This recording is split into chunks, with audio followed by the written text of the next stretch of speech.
هو الله الخالق البارئ المصور له الأسماء الحسنى يسبح له ما في السماوات والأرض وهو العزيز الحكيم صدق الله العظيم وصدق رسوله النبي الكريم. جزاک اللہ. درود و سلام رحمت للعالمین خاتم النبیین حضرت محمد مصطفیٰ صلی اللہ علیہ وسلم پر. خواتین و حضرات، محترم قائد پاکستان مسلم لیگ نون جناب محمد نواز شریف صاحب آج سینٹرل ورکنگ کمیٹی کے اجلاس میں بذریعہ ویڈیو لنک موجود ہیں اور وہ سینٹرل ورکنگ کمیٹی سے کلیدی خطاب کریں گے. اس سے پہلے کہ وہ خطاب کریں، میں چیئرمین راجہ ظفر الحق صاحب کو دعوت دوں گا کہ وہ آج کے اس اجلاس کے استقبالیہ کلمات ادا کریں. بسم اللہ الرحمن الرحیم. محترم میاں محمد نواز شریف صاحب قائد پاکستان اور سینٹرل ورکنگ کمیٹی کے ارکان، میں آپ سب کو دل کی گہرائیوں سے اس کمیٹی میٹنگ میں خوش آمدید کہتا ہوں اور میاں صاحب کی موجودگی کو میں اللہ تعالیٰ کی طرف سے ایک نعمت قرار دیتا ہوں.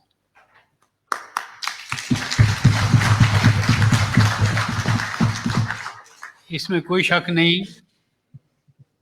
کہ مسلم لیگ کی 114 سال کی تاریخ میں چند ایسے موڑ آئے ہیں،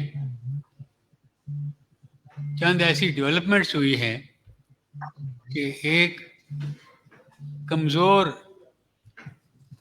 تنظیم نے پھر ایک جذبہ پیدا ہوا، ایک جان آئی، منزل کلیئرلی نظر آئی، اور اس دفعہ میاں محمد نواز شریف صاحب کی جو 4 ستمبر کی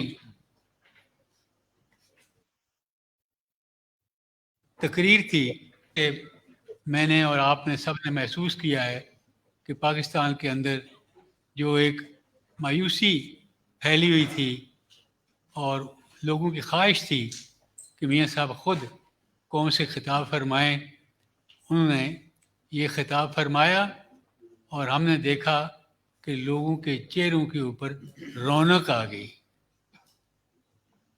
ہم یہ سمجھتے ہیں کہ یہ ایک خواہش تھی جو مسلم لیگ کی قیادت اور مسلم لیگ کے ورکروں کی طرف سے اس کی ایکسیپٹنس تھی اور اس کو آگے بڑھانے کے لیے ایک نیا جذبہ پیدا ہوا. ہم یہ سمجھتے ہیں کہ آج کی میٹنگ ہو یا کل کا جو اجلاس تھا وہ ہو، یا ویسے بھی آپ پاکستان کے ہر کونے میں جہاں چاروں صوبوں کے علاوہ آزاد کشمیر اور گلگت بلتستان کے تمام لوگ جو مسلم لیگ سے یا پاکستان سے محبت رکھنے والے لوگ ہیں، انہوں نے یہ محسوس کیا کہ ایک نیا سفر اور ایک تاریخی موڑ پاکستان کی سیاسی زندگی کے اندر میاں صاحب کی اس تقریر سے آئے گا. اور میں یہ خیال کرتا ہوں کہ جس ترتیب سے میاں صاحب نے گائیڈ کیا اور جس کے لیے ایک پروگرام مرتب کیا گیا ہے، میرے اندازے کے مطابق اس پر اگر کاربند رہا جائے، اس کو آگے بڑھایا جائے، اور جیسے کہ آپ کی خواہش ہے اور جیسے لوگ اندر جذبہ ہے وہ اس بات کو یقیناً بناتا ہے کہ اس تحریک میں کوئی جول نہیں آئے گی، کوئی کمزوری نہیں آئے گی، بلکہ انشاءاللہ تعالی نہ صرف یہ نسل بلکہ آئندہ کی نسلیں بھی اس مرحلے کے اوپر فخر کر سکیں گی۔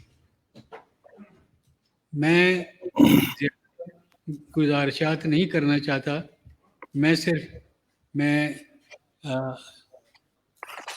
سیکرٹری جنرل صاحب کو میں گزارش کروں گا کہ جو پروگرام کل طے ہوا اور جس کی منظوری جناب میاں صاحب نے دی وہ آپ کے سامنے رکھیں تاکہ آپ اس معاملے کو آگے بڑھا سکیں۔ شکریہ جناب محترم قائد، چیئرمین صاحب، سینئر نائب صدر، نائب صدور، صوبائی صدور اور دیگر مسلم لیگ نون کے عہدیداران اور ممبران ورکنگ کمیٹی، آج کا یہ اجلاس بہت اہم ہے کہ ہمارے پاس ہمارے قائد تشریف رکھتے ہیں۔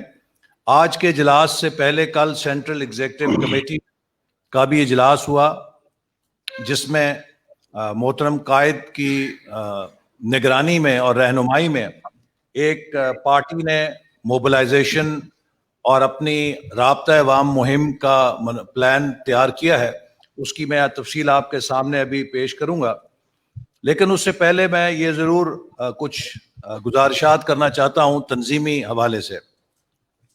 پاکستان مسلم لیگ نون الحمدللہ پاکستان کی سب سے بڑی سیاسی جماعت ہے، اور جو 5 سال ہمارے قائد جناب نواز شریف صاحب کی قیادت میں اس جماعت نے کارکردگی دکھائی، اگر اس کارکردگی کو افریقہ کے کسی کمزور سے کمزور جمہوری ملک میں بھی کوئی حکومت دکھاتی تو وہ 2/3 اکثریت سے کامیاب ہو جاتی، لیکن یہ بدقسمتی ہے کہ مسلم لیگ نون کے اس سفر کو جو محترم قائد کی قیادت میں پاکستان کی ترقی کا شروع کیا گیا تھا، اس پہ دھاندلی کے ذریعے ایک ایسی حکومت مسلط کر دی گئی جو نہ اہل تھی، نہ تجربہ کار تھی، نالائق تھی، اور آج وہ ساری ترقی جو ہم نے 5 سال میں محترم قائد کی قیادت میں کی تھی اس کے ثمرات ہم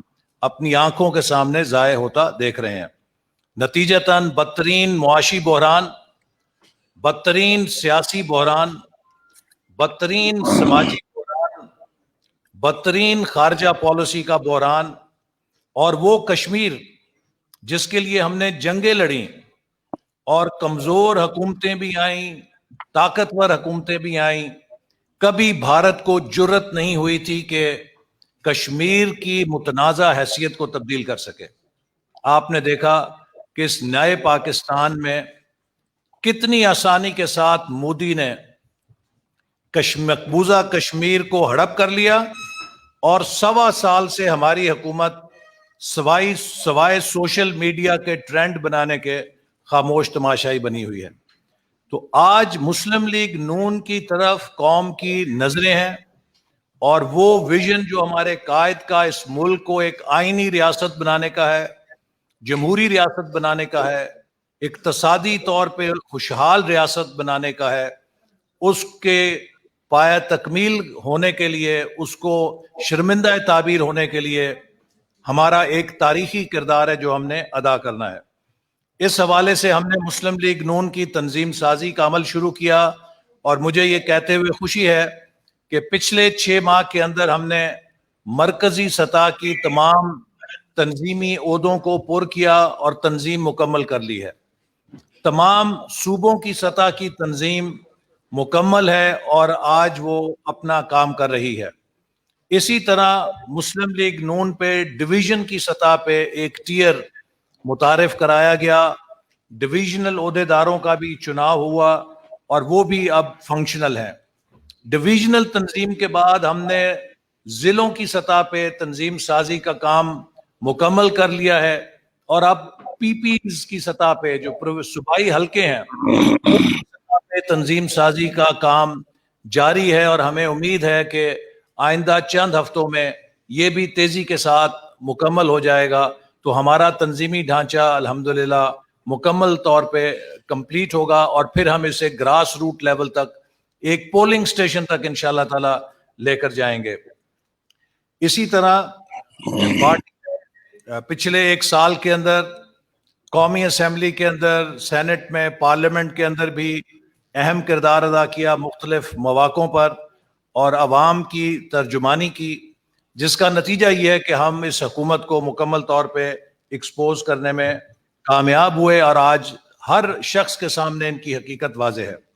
میں اب آپ کے سامنے وہ پلان پیش کرنا چاہتا ہوں کہ جو کل سینٹرل ایگزیکٹو کمیٹی نے منظوری دی ہے۔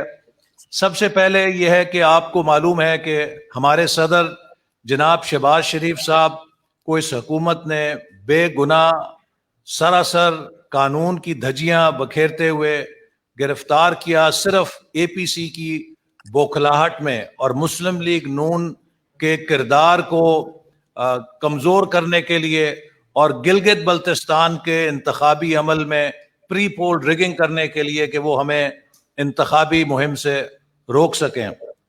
اس کے اوپر لاہور کے اندر ہمارا پارٹی کی طرف سے سیٹرڈے کو 3 تاریخ کو احتجاج ہوگا، پرامن احتجاج ہوگا، تاکہ ہم اپنے جمہوری حق کو استعمال کریں اور اپنے صدر کی جو غیر قانونی گرفتاری ہے اور جو انتقامی سیاست ہے اس حکومت کی، اس پر احتجاج کر سکیں۔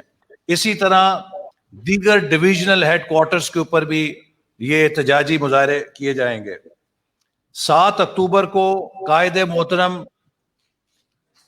پارٹی کے جو ایم پی ایز ہیں اور صوبائی اسمبلی کے ٹکٹ ہولڈرز ہیں، ان سے خطاب کریں گے اور ان کو اپنا پیغام دیں گے۔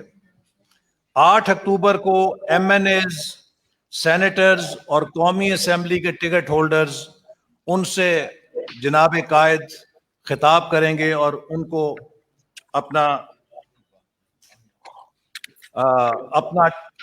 پروگرام ان سے شیئر کریں گے۔ 12 اکتوبر ایک بہت سیاہ دن ہے، ایک ایسا دن ہے کہ جس دن پاکستان میں جمہوریت پہ شب خون ڈالا گیا تھا۔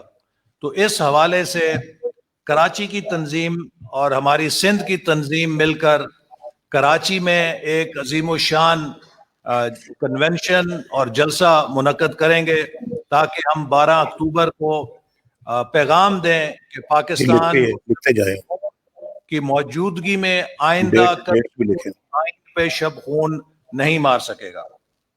اس کے بعد ڈویژن سطح کے اوپر کنونشنز کا پروگرام بنایا گیا ہے، جو 11 اکتوبر سے لے کے 4 دسمبر تک ہے۔ 12 اکتوبر سے لے کے 4 دسمبر تک کراچی میں، جیسے میں نے کہا 12 اکتوبر کو ہے۔ اس کے بعد 15 اکتوبر کو راول پنڈی میں، 19 اکتوبر کو مالاکنڈ میں، 22 اکتوبر کو اسلام آباد، 26 اکتوبر کو مظفر گڑھ، 29 اکتوبر کو نواب شاہ، 30 اکتوبر کو عمر کوٹ، 2 نومبر کو سرگودا میں، 6 نومبر کو فیصل آباد میں، 10 نومبر کو ساہیوال میں، 23 نومبر کو ملتان میں، 26 نومبر کو ہزارہ میں، 30 نومبر کو بھاولپور میں، 4 دسمبر کو پشاور میں، اور اس کے بعد بلوچستان کے اندر بھی وہاں کی تنظیم سے مشاورت سے پروگرام بنایا جائے گا، چونکہ کوئٹہ میں 11 اکتوبر کو پہلا پاکستان ڈیموکریٹک موومنٹ کا جلسہ ہو رہا ہے، تو ہم اس کے بعد کچھ وقفے سے پھر بلوچستان میں بھی 2-3 کنونشن کریں گے۔ اس کے علاوہ 16 اکتوبر کو گجرانوالہ ڈویژن میں ایک بڑا جلسہ عام ہوگا، جو جناب ہمارے قائد کے بیانیے اور مسلم لیگ نون کے پیغام اور اے پی سی کے فیصلوں کی تائید کرنے کے لیے کیا جائے گا۔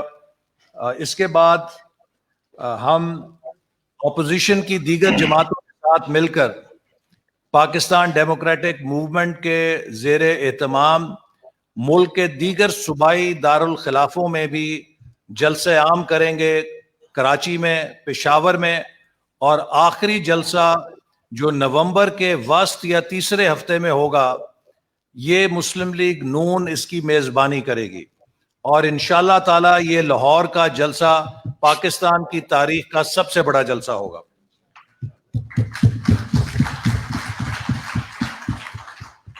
اس کے ساتھ ہی ہماری جو ڈسٹرکٹ اور کانسٹیچوئنسی لیول کی ریلیز ہیں رابطہ عوام کے لیے اور پبلک موبلائزیشن کے لیے, اس کے لیے تمام ڈویژنل صدور کو ہدایات جاری کی گئی ہیں کہ وہ مقامی طور پر کے اندر بھی ان جلسوں کے ساتھ حلقوں کی سطح کے اوپر اور ضلعوں کی سطح پر ریلیز اور جلسوں کا انتظام کریں.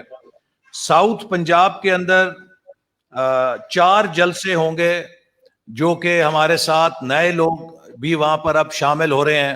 آپ کو پتہ ہے کہ ساؤتھ پنجاب میں کتنی ہارس ٹریڈنگ کی گئی تھی اور مسلم لیگ نون سے لوگ دباؤ کے ساتھ نکالے گئے تھے. اب الحمدللہ وہاں بڑے بڑے اچھے اثر اور سیاسی قد کاٹ والے لوگ مسلم لیگ نون میں شامل ہونے کی خواہش رکھتے ہیں اور وہ انشاءاللہ جلسے کریں گے, وہ بھی بڑے تاریخی جلسے ہوں گے.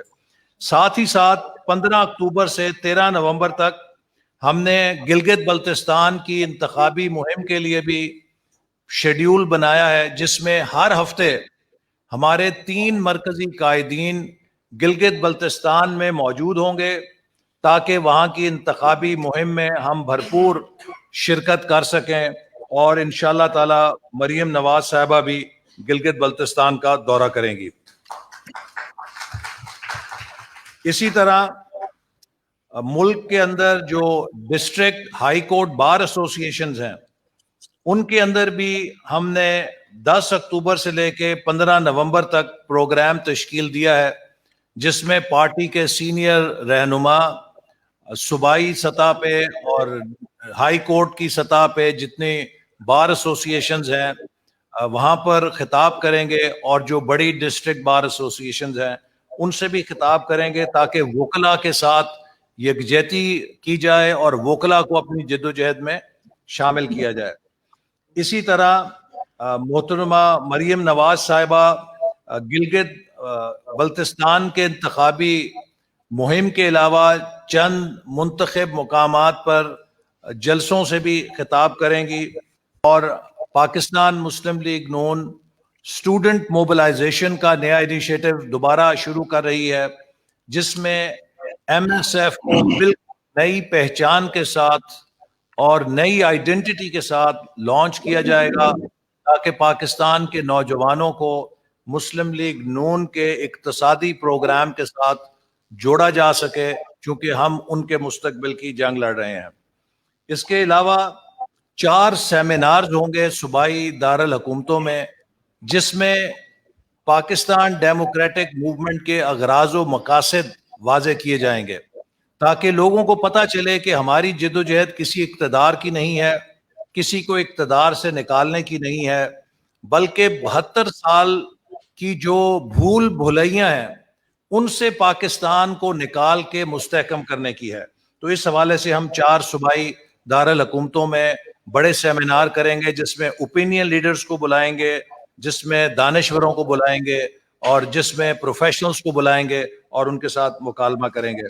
تو یہ ایک کافی بھرپور ہمارا پبلک موبلائزیشن کا پروگرام ہے. اس کے لیے ڈیوٹیاں لگا دی گئی ہیں, کن کی ذمہ داری ہے. تو میں تمام صوبائی تنظیموں سے اور ڈویژنل تنظیموں سے امید رکھتا ہوں کہ وہ دل جمی کے ساتھ ان تمام پروگراموں کو ان پہ عمل درآمد کے لیے اپنی بہترین صلاحیتیں صرف کریں گے, اور تاکہ ہم اپنے قائد کو دکھا سکیں کہ جو ان کی ہدایات ہیں ان پر ہم نے کس طرح امپلیمنٹیشن کی ہے. انہی الفاظ کے ساتھ اب میں محترم قائد جناب شریف صاحب کو دعوت دوں گا کہ وہ پاکستان مسلم لیگ نون کی سینٹرل ورکنگ کمیٹی سے خطاب کریں.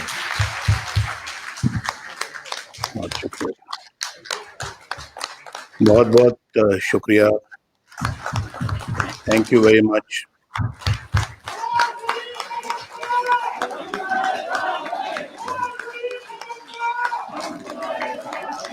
تشریف رکھیں. سب حضرات تشریف رکھیں. بس سب تشریف رکھیں.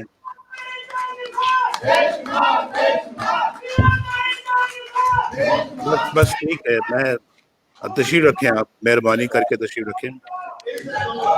تشریف رکھیں.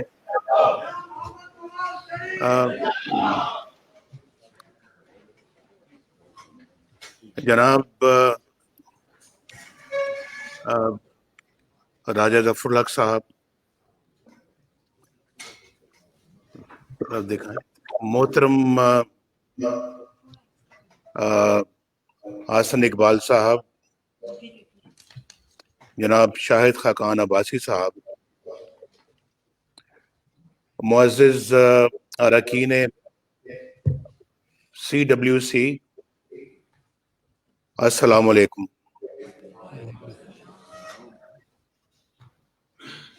بہت خوشی ہو رہی ہے آپ کو سامنے دیکھ کر. بڑے عرصے کے بعد میں آپ سے مخاطب ہوا ہوں،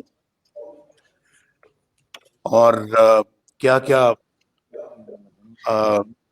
وقت نہیں دیکھے ان 2.5 سالوں میں، کیا کیا مرحلے نہیں آئے. تو اس کے باوجود اللہ کا شکر ہے کہ اللہ تعالیٰ نے آج پھر مجھے آپ سے ملایا ہے، اور میں آپ کو اپنی آنکھوں سے سامنے بیٹھا ہوا دیکھ رہا ہوں. اس لحاظ سے تو میں بہت خوش ہوں. لیکن کہتے ہیں نا کہ اور بھی غم ہیں زمانے میں محبت کے سوا.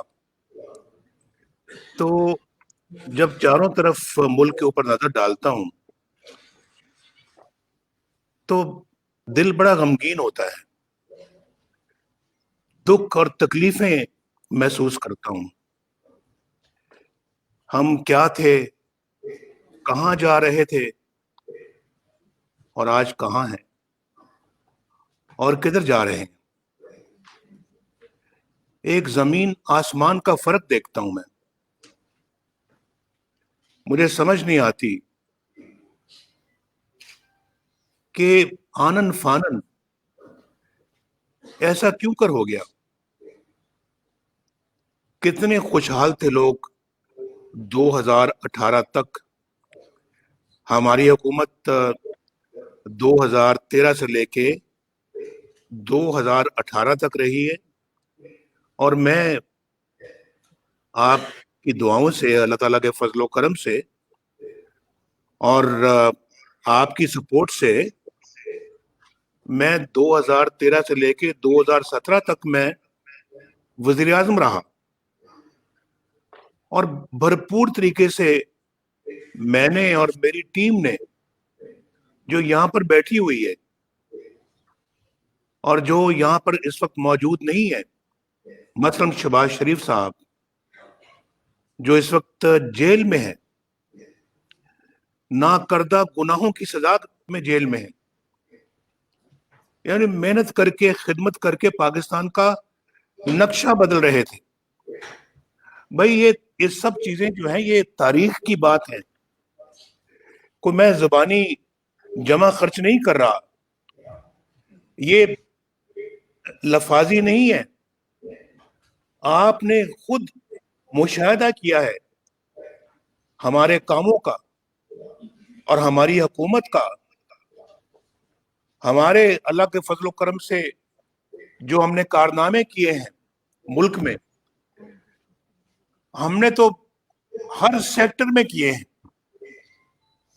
یہ اللہ کا خاص کرم ہے. اور مجھے بھی کئی دفعہ سمجھ نہیں آتی کہ الحمدللہ ان 4 سالوں میں، بھائی 3-4 سالوں میں اتنے منصوبے اللہ نے ہم سے لگوا دیے کہ بجلی بھی آ گئی، دہشت گردی بھی ختم ہو گئی، اکانومی بھی آسمان کی طرف جانا شروع ہو گئی، غربت کا خاتمہ ہو رہا تھا، سوئی گیس بھی آ گئی، یعنی گیس بھی آ گئی. اور روزگار بھی لوگوں کو ملنا شروع ہو گیا. پاکستان G20 میں شامل ہونے کا منصوبہ بنا رہا تھا. G20 آپ کو معلوم ہے نا, دنیا کے 20 سب سے طاقتور ملکوں میں پاکستان نے شامل ہونا تھا. ایشین ٹائیگر تو ہم بن ہی چکے تھے اور اس طرف بڑھ رہے تھے. پورے ایشیا میں اللہ کے فضل و کرم سے ساؤتھ ایشیا میں ساؤتھ ایشیا کی بات کر رہا ہوں کہ ساؤتھ ایشیا میں ہم ایک یعنی کہ ٹائیگر کی حیثیت اختیار کر لی تھی, اور پھر اس طرف ہم بڑھ رہے تھے اور دنیا ایکنالج کر رہی تھی. دنیا بھر پاکستان کی ترقی کی تعریف کر رہی تھی. میں یہ اپنے منہ سے الفاظ نہیں کہہ رہا, آپ لوگ وٹنس ہیں, پوری قوم وٹنس ہے. اور پھر دنوں میں, ہفتوں میں, سالوں میں نہیں, جیسے یہ BRT پشاور کا منصوبہ جو پچھلے 6 سال سے ابھی تک پروان نہیں چڑھ سکا, اور آج بھی کہیں آگ لگ جاتی ہے, بسیں جل جاتی ہیں, چھتیں ٹوٹ جاتی ہیں, بلڈنگ ٹوٹ جاتی ہے, لفٹوں کو نقصان ہو جاتا ہے. اور کتنا پیسہ خرچ آیا ہمارے 3 منصوبوں پر, جو BRT کے منصوبے ہیں, لاہور, اسلام آباد, راولپنڈی اور ملتان, سب کو ملا لیں, ان تینوں سے زیادہ پشاور پہ خرچہ آیا ہے. میرا یہ اندازہ ہے, میرا شاید کو 5-10% اوپر نیچے ہو سکتا ہے تو ہو جائے. ان تینوں منصوبوں سے میرے خیال میں زیادہ رقم صرف پشاور کے منصوبے پہ لگی ہے, اور آج تک وہ چل نہیں سکا. ہم نے اپنے منصوبے ایک سال میں, 1.5 سال میں شروع بھی کر دیے, چلا دیے. بجلی کے کارخانے ہم نے 1.5 سال میں مکمل کیے. یہ سپیڈ کبھی پاکستان کی ترقی کی آپ نے دیکھی ہے پہلے؟ کبھی نہیں دیکھی ہوگی.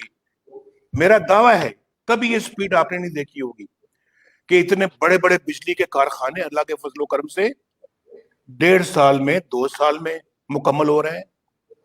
بھائی یہ جن ہیں جو بنا رہے ہیں, ہم لوگ بنا رہے تھے اللہ کے فضل و کرم سے. قوم کی دعائیں ہمارے ساتھ تھی, اور ہر سیکٹر میں اللہ کے فضل و کرم سے اسی طرح سے کام ہو رہا تھا. جا کے دیکھیں منصوبے, جو گیس کے منصوبے جو بن رہے تھے ہمارے, اور جو گیس یعنی کراچی پورٹ کے اوپر جو ہے وہ جو ہم نے وہ لگائے وہاں پہ ان کے منصوبے, وہ اپنی مثال آپ رکھتے ہیں. پاکستان میں گیس بھی آ گئی, بجلی بھی آ گئی, دہشت گردی بھی ختم ہو گئی, پاکستان کی اکانومی بھی چل پڑی. 5.8% گروتھ ریٹ تھا ہمارا, 5.8%. اور آج کتنا ہے ذرا آپ بتائیں کتنا ہے؟ آج مائنس ہے, سنا ہے 1.4 پہ ہونے والا ہے. ابھی تو یہ -0.4 کی بات کر رہے ہیں, لیکن یہ -1.4 پہ جائے گا. یہ زمین آسمان کا فرق ہے, زمین آسمان کا. ہمارے زمانے میں, وہ پہلے والا لگا ہے جو لوگوں کو میں دیکھ رہا تھا, ہمارے زمانے میں روپیہ 100 روپے, $1 100 روپے کے لگ بھگ تھا. وہ تو ہمارے آنے سے پہلے ڈالر ذرا بڑھ گیا تھا. اگر ہم بر وقت آ جاتے, شاید یہ 100 روپے پہ نہ پہنچتا, ہم اور اس کو کم کر دیتے. ہم نے کیا بھی تھا اس کو کم. یہاں پہ ڈار صاحب بھی بیٹھے ہوئے ہیں, یہ اس وقت اجلاس اٹینڈ کر رہے ہیں. پوچھیں ان سے, روز ہماری روپے پہ بات ہوتی تھی کہ روپیہ نہیں گرنا چاہیے. ہماری بہت ساری مجبوریاں بھی تھیں, مشکلات بھی تھیں, لیکن ہم نے روپے کو قابو میں رکھا. 4 سال قابو میں رکھا. روپے سے مجھے یاد آتا ہے کہ جب میں نے کہا کہ 4 سال قابو میں رکھا, ہم نے اجناس کی, زرعی اجناس کی, روزمرہ کی اشیاء کی قیمتوں کو بھی 5 سال ہم نے کنٹرول میں رکھا, بڑھنے نہیں دیا. جب ہم آئے تھے 50 روپے چینی کا ریٹ تھا فی کلو, ہم 50 پہ ہی چھوڑ کے گئے. پوچھیں اس سلیکٹڈ وزیر اعظم کو, اس نے پچھلے 2 سالوں میں 50 سے 100 روپے چینی کیوں کر دی؟ کوئی پوچھو. آپ نہیں بتا سکتے سوال کا جواب تو غریبوں سے پوچھو جن کے چولہے بند ہو گئے ہیں. ان غریبوں سے پوچھو جو آج آٹا نہیں خرید سکتے, جن کے گھر کے اندر فاقہ کشی ہو رہی ہے, فاقہ کشی ہو رہی ہے, جن کے بچے سکولوں میں نہیں جا سکتے کہ یا وہ روٹی کھائیں گے یا وہ پھر سکول جائیں گے, یا وہ روٹی کھائیں گے یا بجلی کا بل دیں گے جو بم بن کے ان کے سروں پر گرتا ہے, یا وہ سوئی گیس کا بل دیں گے. وہ روٹی کھائیں گے یا اپنے علاج معالجے کے لیے وہ دوائیاں خریدیں گے جو آج ان کی پہنچ سے باہر ہو گئی ہیں. یہ کسی نے اس کا اندازہ لگایا ہے؟ کبھی سوچا ہے آپ نے کہ ان کی زندگی کتنی اجیرن ہو چکی ہے اور وہ کس طرح سے دن رات گزارتے ہیں اس ملک کے اندر جو ہم نے خدا کے نام پہ ہم نے حاصل کیا تھا. یہ ریاست مدینہ کی بات کرتے ہیں, ریاست مدینہ ایسی ہوتی ہے؟ اتنے بڑے بڑے دعوے بھائی, ڈر لگتا ہے انسان کو جب وہ اتنی بڑی بڑی ٹال کلیمز کرتا ہے کہ ہم ریاست مدینہ بنا دیں گے. اور حال یہ ہے کہ پاکستان کے اندر آج کل لوگ سکون سے سو نہیں سکتے. جو کچھ لا اینڈ آرڈر کا حال ہے آج آپ نے پھر دیکھ لیا ہوگا, سن لیا ہوگا کہ آج ایک پاکستان کی بیٹی کے ساتھ ملتان میں کیا سلوک کیا گیا ہے. چند دن پہلے یہ موٹر وے پہ کیا سلوک کیا گیا تھا. اور پھر یہ مجرم دندناتے پھرتے ہیں. مجال تھی ان مجرموں کی کہ ہمارے زمانے میں کچھ سر بھی اٹھا جائے. مجال تھی ان کرمنلز کی کہ یہ کوئی دندناتے پھریں. اللہ کے فضل و کرم سے ہم نے ہر چیز کو کنٹرول رکھ کیا ہوتا, عوام کی دل و جان کے ساتھ خدمت کر رہے تھے. اور میں نے آپ کو بتایا ہے, یار بند کریں اس کو, اور میں نے آپ کو بتایا ہے کہ اللہ کے فضل و کرم سے ہم نے اتنے بڑے بڑے مسئلے حل کیے. بھائی ایک صرف اکانومی میں نہیں, اقتصادی فیلڈ میں نہیں. آپ جانتے ہیں, آپ اچھی طرح جانتے ہیں کہ ہم نے دفاعی سیکٹر میں بھی, دفاعی فرنٹ پر بھی ہم نے اللہ کے فضل و کرم سے پاکستان کو ناقابل تسخیر بنایا. کوئی ہے جو اس بات سے انکار کرتا ہو؟ آج کل تو آپ کو یہاں پر 4 ملک نہیں ملتے جو آپ کو سپورٹ کریں اپنے مسائل کے اوپر. میں اب نام نہیں لینا چاہتا, دکھ ہوتا ہے, تکلیف ہوتی ہے. ایک ریزولوشن کو پاس نہیں آپ کروا سکتے, اور آپ 51 ملکوں میں آپ کو کوئی ایسے اتنے ملک بھی نہیں ملتے کہ آپ اس کو ٹیبل کر سکیں. کیا باتیں کرتے ہیں آپ؟ بیڑا غرق کر دیا آپ نے پاکستان کا, بیڑا غرق کر دیا آپ نے کشمیر کا. آپ نے, اور صرف میں کشمیر کا سفیر, میں کشمیر کا امبیسڈر. کہاں گئی تمہاری سفارت؟ کہاں گئی تمہاری امبیسڈری؟ کون سے دعوے تم کرتے تھے؟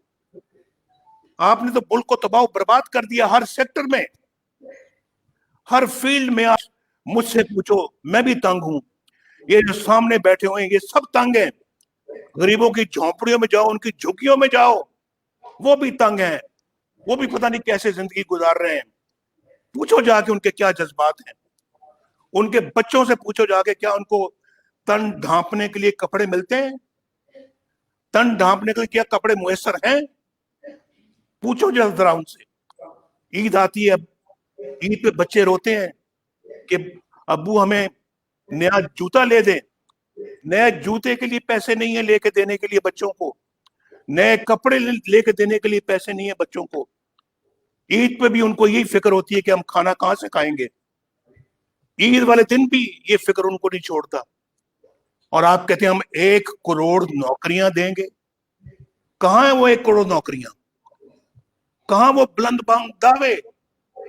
آپ 1 کروڑ نوکریاں چھوڑو, 1.5 کروڑ بندہ آج بے روزگار ہو چکا ہے پرواہ آپ کو ان کی؟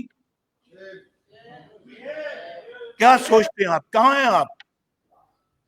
اور آپ کو لانے والے کہاں ہیں؟ کدھر ہیں وہ؟ جواب دیں, اس قوم کو لانے والے بھی جواب دیں بھائی.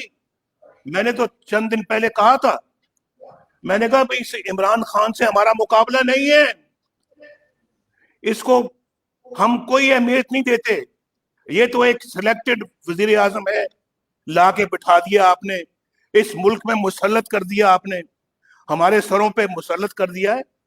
یہ سوغات جو لے کر آئے ہیں وہ بتائیں ہمیں, یہ سوغات کس خوشی میں آپ نے اس قوم پہ مسلط کی ہے, وہ بتائیں ہمیں کہ انہوں نے یہ سب کام کیوں کیا ہے, کیوں الیکشن چوری کیا, کیوں پاکستان کے عوام کا مینڈیٹ چوری کیا. یہ باتیں ایک نہ ایک دن منظر پہ آنی تھی. میں نہیں چاہتا تھا کہ میں اپنا جو ہے وہ اس معاملے میں اپنے جو ہے وہ جذبات کو ان پہ کنٹرول میرا جو ہے وہ ختم ہو جائے, لیکن پاکستان کے موجودہ حالات کو دیکھ کر میں اب خاموش نہیں رہ سکتا, میں چپ نہیں رہ سکتا, اور مجھے کوئی چپ کرانے کی کوشش بھی نہ کرے, کیونکہ میں چپ نہیں ہوں گا. اور میں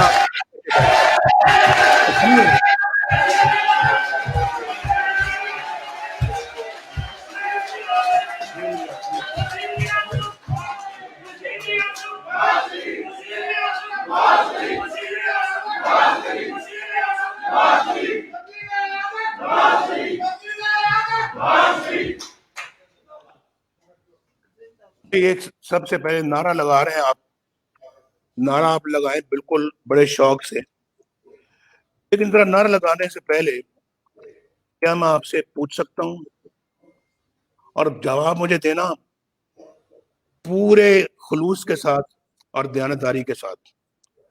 مجھے ایسا نہیں جواب چاہیے جو صرف زبان سے آئے اور دل اس کا ساتھ نہ دے. اگر دل ساتھ دیتا ہے تو پھر مجھے جواب دو, دل ساتھ نہیں دیتا تو چپ رہو. جواب بھی دینے کی ضرورت نہیں ہے, میں نہیں مانگتا آپ سے جواب, پاکستانی قوم اس کا جواب جانتی ہے. میں آپ سے پوچھنا چاہتا ہوں, ذرا آپ اپنے دماغ سے پوچھیں, دل سے پوچھیں, پہلے دل سے پوچھیں بعد میں دماغ سے پوچھ لینا. کیا آپ کو, مجھے اور ہم سب کو تاریخ کے درست سمت پر کھڑے ہوتے ہوئے نظر آنا چاہیے یا نہیں آنا چاہیے؟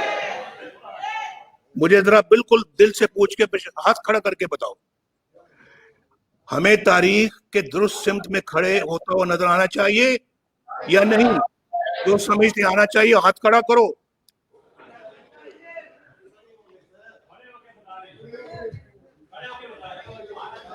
بس کھڑے ہونے کی ضرورت نہیں ہے, ہاتھ کھڑا کر دیا کافی ہے. آپ کا بہت شکریہ. تو بھائی میں, اگر آپ دل سے سمجھتے ہیں تو پھر جو میں باتیں کر رہا ہوں, جو میں علم بلند کر رہا ہوں, میرا ساتھ دو گے؟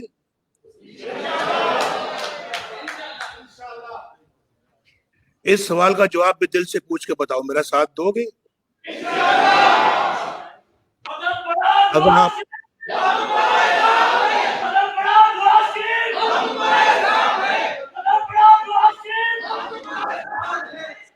اگر آپ دل سے ساتھ دو گے تو پھر میں آپ سے وعدہ کرتا ہوں, انشاءاللہ I will never let you down.